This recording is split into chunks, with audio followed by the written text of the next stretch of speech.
dans cette vidéo, nous allons faire ce qu'on appelle la tabulation. Bon, pour ce faire, nous allons essayer de reproduire l'image que nous avons là au niveau de l'écran. Sans plus tarder. Pour faire la tabulation, on clique sur l'onglet paragraphe.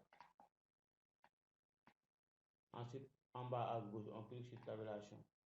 Nous aurons cette boîte-là, c'est la boîte de programmation.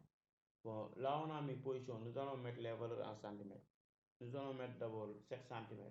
On met 7, c'est pas la peine de mettre les centimètres. On met 7.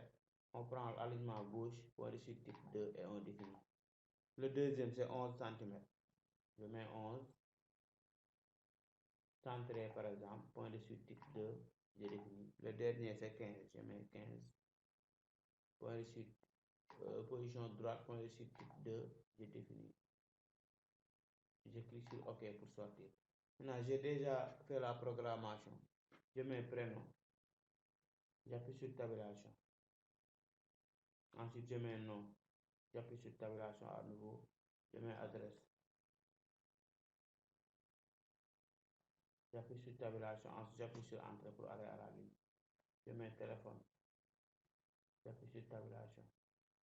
Email. J'appuie sur tabulation. Fonction.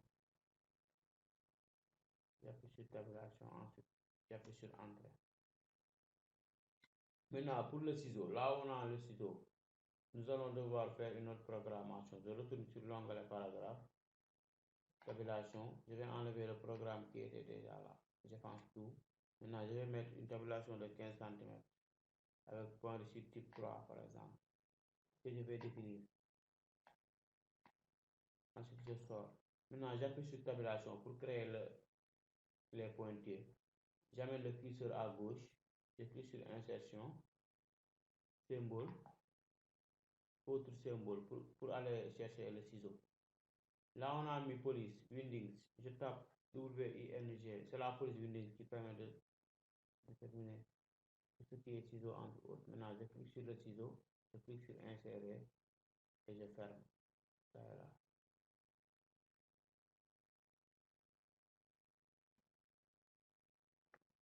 Maintenant, pour la bordure, je sélectionne le tableau.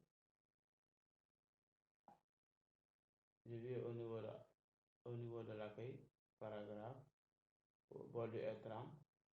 J'encadre, je clique ici, ici, ici, ici, je clique sur OK. Donc, j'ai l'encadrement. Je fais CTRL-C, CTRL-V pour avoir ça exactement. Donc, je peux espacer, etc., etc., etc. Donc, cette partie-là, je peux l'enlever.